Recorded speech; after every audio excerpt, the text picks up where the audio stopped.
बिस्मिल्लाहिर्रहमानिर्रहीम। Electromagnetism chapter 14 electromagnetism.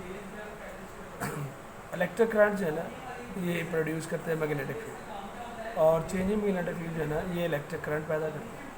ये जो इलेक्ट्रिक और मैग्नेटिक फील्ड का ये जो इंटरप्ले है इसको नाम दिया जाता है इलेक्ट्रोमैग्नेटिज्म, यानी currents generates magnetic field and changing magnetic field generates current, that is called electromagnetism. अब आप एक बात पे गौर करते हैं कि फ़र्ज करें हमारे पास एक कंडक्टर है और लेट द कंडक्टर में जो करंट है ना say I is the amount of current flowing in the conductor. तो हम देखेंगे कि कंडक्टर के cross in the form of concentric circle magnetic field पैदा है। मैग्नेटिक फील्ड को हम बी से नोट करें, और एक्सपेरिमेंटल ये इफेक्ट है कि ये जो मैग्नेटिक फील्ड प्रोड्यूस है एक तो ये डिपेंड करता है अमाउंट ऑफ करंट पे, और दूसरा ये जो मैग्नेटिक फील्ड है it varies inversely with the distance from the conductor. ये कंडक्टर के करीब फील्ड ज़्यादा स्ट्रॉन्ग होगा और कंडक्टर से जैसे हम परे जाएंगे फील्ड वीक होना शुरू हो जाएगा। और इस मैग्नेटिक फील्ड की डायरेक्शन जो है, direction of the magnetic field वो हम लेते हैं राइट हैंड रूल से। Direction of magnetic field it is determined with the help of right hand rule. और वो राइट हैंड रूल क्या है? राइट हैंड रूल ये है, राइट हैंड रूल ये है कि क्या कि hold the conductor in your, let this is the conductor and suppose this is the amount of current, hold the conductor in your right hand Poynting the direction of thumb in the direction of current and the curling of your finger gives you the magnetic field produce cross the conductor. इस तरह से अगर हम इस conductor को देखें, अगर इसमें करंट अपवर्ड आ रहा है तो कंसेंट्रिक सर्कल की सूरत में इसके लिए मैग्नेटिक फील्ड लाइन जो ना ये पैदा हो, और ये मैग्नेटिक फील्ड तब तक रहता है जब तक सर्किट में करंट है। As long as the current remains the magnetic field there, और जैसे ही हम करंट बंद कर देंगे मैग्नेटिज्म जो है ना मैग्नेटिक फील्ड खत्म हो जाए। और ये दो फैक्टर्स हैं जिनके ऊपर मैग्नेटिक फील्ड जो है ना वो डिपेंड है। अब इसके बाद हमारे पास एक आर्टिकल है, लॉन्ग आर्टिकल इस चैप्टर का, और वो है force on a current carrying conductor. Force on a current carrying conductor in a magnetic field. एक मैग्नेटिक फील्ड में अगर हम एक करंट कैरिंग कंडक्टर को रखेंगे तो उसके ऊपर कितनी फोर्स लगती है और हम उसको कैसे वैल्यूएट करें। इसके लिए हम कंसिडर करते हैं कि हमारे पास ये दो कंडक्टिंग रेल्स का, फर्स्ट करिए कंडक्टर, कॉपर वायर है कंडक्टर, ये दूसरा कंडक्टर। अब इसके साथ हमें बैटरी लगा देते हैं, ये आप करेंगे पॉजिटिव टर्मिनल सपोज, ये नेगेटिव, और इसके ऊपर एक स्लाइडिंग कंडक्टर रखते हैं जो कि मूव नहीं करता, फिक्स नहीं है सॉरी, जो मूवेबल है, और हम इसके ऊपर एक स्लाइडिंग कॉन्टैक्ट जो है ना वो रखते हैं, और ये कंडक्टर मूवेबल है, फिक्स नहीं। Let L is the length of this sliding conductor. और जब हम सर्किट ऑन करेंगे the current will flow through the conductor like this. Conventional direction के तहत इसमें करंट चलेगा। Say I is the amount of current flowing in this conductor like this. अब अगर हम इसके परपेंडिकुलर एक मैग्नेटिक फील्ड लगा दें, सपोज ये अरेंजमेंट अगर टेबल के ऊपर है और हम डाउनवर्ड अगर नॉर्थ पोल रखे हैं और अपवर्ड साउथ पोल, तो इसके परपेंडिकुलर जो मैग्नेटिक फील्ड लगेगा it will be like this. हम इस अरेंजमेंट के परपेंडिकुलर एक मैग्नेटिक फील्ड अप्लाई कर देते हैं जिसकी स्ट्रेंथ जो है वो B is the strength of the magnetic field.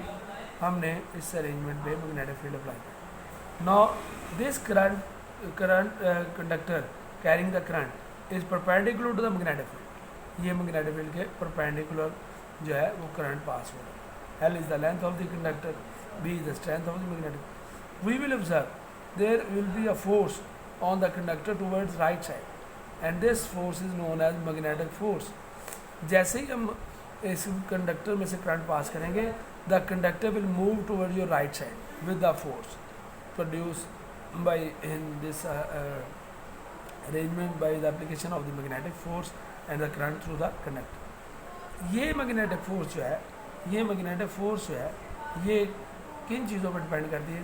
Experimental observation ये है कि एक तो ये अमाउंट ऑफ करंट पर डिपेंड करता है। अगर करंट ज़्यादा है कंडक्टर में, मैग्नेटिक फोर्स भी ज़्यादा हुई। Number 2, the magnetic force also depend the length of the conductor, ये कंडक्टर की लंबाई पे भी डिपेंड करती है और directly proportional. The magnetic force varies directly with the applied magnetic field, ये मैग्नेटिक फील्ड के ऊपर भी डिपेंड करती है। इसके अलावा अगर मैग्नेटिक फील्ड और करंट कैरिंग कंडक्टर परपेंडिकुलर ना हो, कोई एंगल हो उनमें से अल्फ़ा, तो फिर फोर्स जो है एक और फैक्टर है जिसको हम कहते हैं प्रोपोर्शनल टू साइन अल्फ़ा, ये साइन अल्फ़ा पे भी डिपेंड करता है। Alpha is the angle between the magnetic field lines and the length of the conductor and the length of the conductor is taken along the direction of the current. On combining all this equation, अगर हम इन तमाम को combine करते हैं, on combining all these equations, तो we have FM is equal to FM proportional to ILB sin F। Proportionality ख़त्म करने के लिए हम कोई कांस्टेंट लगाते हैं, तो FM can be written as KILB sin F, where K is a constant of proportionality and its value is 1 in SI system, यानी सिस्टम इंटरनेशनल यूनिट में K की वैल्यू 1 रखी जाती है। तो FM द मैग्नेटिक फोर्स है, it will be equal to ILB sin F, ये मैग्नेटिक फोर्स की मैग्नीट्यूड है। This is the magnitude of the magnetic force, where alpha is the angle between the magnetic field lines and the length of the conductor which is taken along the direction of current. Now in vector form, अगर हम इसको vector में लिखें, in vector form we can write it as like vector product FM is equal to I into L cross B, ये magnetic force. और magnetic force की direction कैसे लेंगे, राइट हैंड रूल। अब राइट हैंड रूल देखें, ये जो middle finger है इसको हम मैग्नेटिक फील्ड लाइन समझते हैं, ये मैग्नेटिक फील्ड की डायरेक्शन है, और थंब जो है ना डायरेक्शन ऑफ करंट, और ये जो पाम है इसका जो नॉर्मल बनेगा, इसका normal it will show the direction of the magnetic field produce, ये मैग्नेटिक फोर्स की डायरेक्शन है। B the magnetic field lines, ये हमारी पास फिंगर्स होंगी, थंब डायरेक्शन ऑफ करंट, और the normal to the palm is the direction of the magnetic force, ये right hand rule है मैग्नेटिक फोर्स की डायरेक्शन। अब यहाँ ये जो लेंथ एक स्केलर क्वांटिटी, लेकिन यहाँ पर आप देख रहे हैं कि लेंथ के ऊपर वेक्टर लिखा है। जब लेंथ, इसको वेक्टर क्यों लिखा जाता है कि when the length is taken around the direction of current it will be treated as L vector, हम इसको L वेक्टर के तौर पे ट्रीट कर सकते हैं, अदरवाइज हम लेंथ को स्केलर ही लेते हैं। तो ये है बेटा magnetic force on a current carrying conductor. अब इस मैग्नेटिक फोर्स को अगर हम देखें तो मैग्नेटिक फोर्स जो है ILB sin अल्फ़ा, अगर अल्फ़ा जो है, अगर अल्फ़ा 90 हो जाए, यानी angle between the magnetic field line and the length of the conductor 90 हो जाए, तो magnetic force will be maximum, और ये मैक्सिमम फोर्स होगी ILB। यहाँ पर हम एक चीज़ डिफाइन करना चाहते हैं, उसको हम कहते हैं मैग्नेटिक इंडक्शन या मैग्नेटिक फील्ड स्ट्रेंथ, और वो आएगा B is equal to IFM over IN। This B is known as magnetic field strength, हम इसको मैग्नेटिक फील्ड स्ट्रेंथ कहते हैं, मैग्नेटिक इंडक्शन भी कहते हैं। और इसके यूनिट जो हैं ऐसे ही यूनिट्स के हैं टेस्ला, और one tesla will be written as, force का यूनिट न्यूटन, हमारे पास करंट का एम्पेयर और लेंथ का मीटर, तो 1 tesla will be equal to newton per ampere per metre. और अक्सर ये शॉर्ट क्वेश्चन भी आता है, डिफाइन टेस्ला को डिफाइन कीजिए। तो टेस्ला को अगर हमने डिफाइन करना हो तो हम ये कहेंगे कि अगर एक यूनिट लेंथ यानी 1 मीटर लेंथ वाला कंडक्टर हो और उसमें 1 एम्पेयर करंट पास हो और 1 न्यूटन फोर्स प्रोड्यूस हो जाए, तो उसकी जो मैग्नेटिक फील्ड स्ट्रेंथ है वो 1 टेस्ला।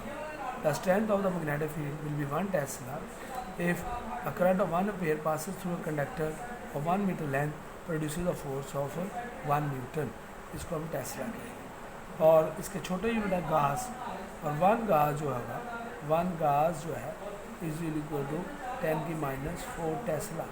आप इसको ज़रा ऐसे 1 गाज 1 टेस्ला लिखेंगे तो वो 10⁴ गाज के बराबर आएगा। गाज को हम जी से भी डिनोट करते हैं।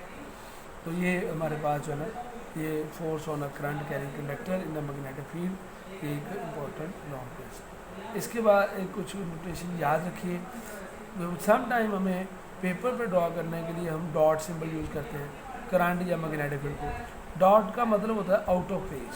अगर आपने यहाँ डॉट शो किया है तो ये this represent the field out of page, यानी ये फील्ड को आउट ऑफ पेज शो करने के लिए डॉट सिंबल यूज़ करते हैं। इंस्टेड अगर हम क्रॉस सिंबल यूज़ करेंगे तो क्रॉस का मतलब होगा इनटू द पेज।